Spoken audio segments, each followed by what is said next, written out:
Kadapa pastor పై దాడి అంటూ social మీడియాలో వైరల్ అయిన ఘటన డ్రామాగా నిర్ధారించారు. ప్రజలు నిజాన్ని తెలుసుకోవాలి. చూడండి, మేమే చేసుకున్నామని చెప్తున్నారు. ఇప్పుడు మిమ్మల్ని ఎక్కడో చూసినట్టుందండి.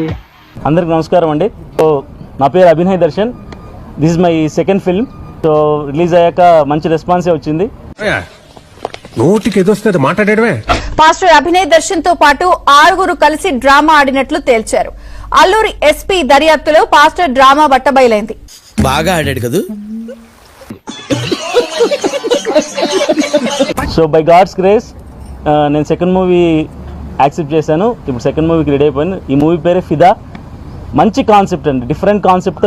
వాడు దరిద్ర దేవత, మంచి స్నేహితులు, అతనిని బాగుపరచుట బహుదుర్లభం. ఓ నిందితుడి భార్య సోషల్ మీడియా ఖాతా ద్వారా పోలీసులు ఆధారాలు సేకరించారు. ఏమిటండి మీరు మాట్లాడేది? ఇది అసూయ కావచ్చు, ద్వేషం కావచ్చు. వీడిని ఆదిలోనే విరగొట్టకపోతే స్టార్టింగ్ లోనే వీడు చాలా పెద్దోడు అయిపోతాడు అన్నటువంటి కుట్ర కావచ్చు.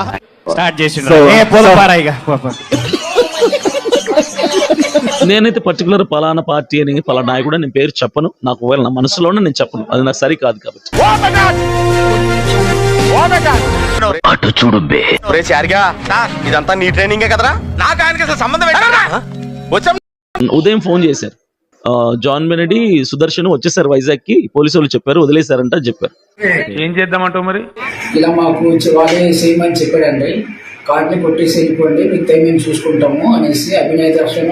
పాములు పట్టేవాడు పాము కాటికే పోయినట్టు కళా వైద్యుడు కళా వైద్యం వికటించి కాళ్ళు చేతులు పోగొట్టుకున్నాడు. జాన్ బెనెడీ చెప్పారు మాకు. పర్సన్ అక్కడ ఫోన్ చేసి మేము ఇంకా స్టేషన్ లోనే ఉన్నాం, మమ్మల్ని కొట్టారని చెప్పారు. పోలీసులు డబుల్ గేమ్ ఆడుతున్నారు. పంపించేసాం, వదిలేసాం, వాళ్ళని వైజాగ్ వెళ్ళిపోయారు అంటున్నారు.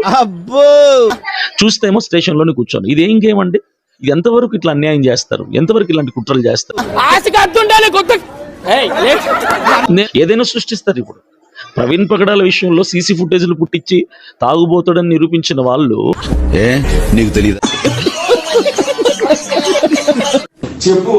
నేను నీ మీద ఉన్న నమ్మకంతో భానుమేకల గారు నేను నీ మీద జరిగిన దాడి గురించి మాట్లాడాను. ఇవాళ మేము ట్రోల్ అవుతా ఉన్నాం. అవునా? అయితే ఇది ఎలా ఉందో విను. భానుమేకలను ట్రోల్ చేస్తున్నారు, అజయ్ బాబుని నన్ను ట్రోల్ చేస్తున్నారు, ఫేక్ పాస్టర్స్ అని చెప్పి నోటుకొచ్చినట్లుగా మాట్లాడుతున్నారు.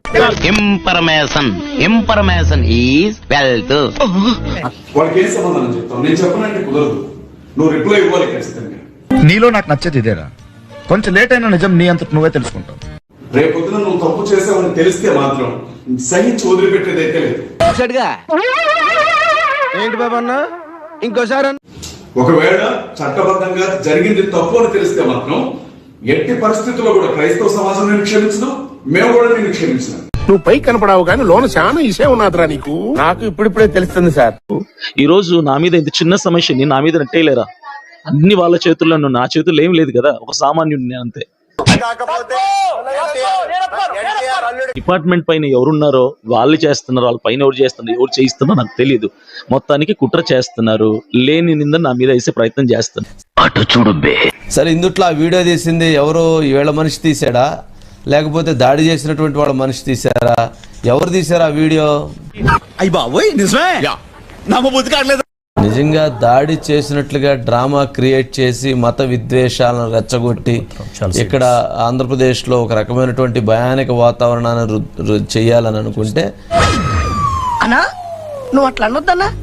దాని వెనక ఉన్నటువంటి వ్యక్తులు ఎవరు, దాని వెనక ఉన్నటువంటి పొలిటికల్ పార్టీస్ ఎవరు, దాని వెనక ఉన్నటువంటి లబ్ధి పొందాలనుకుంటుంది ఎవరు? చేయనివ్వండి.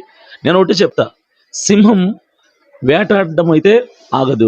చెప్పేటివన్నీ శ్రీరంగ నీతులు, చేసేటివన్నీ దొమ్మల గుడిసెల్లోకి దూరడం.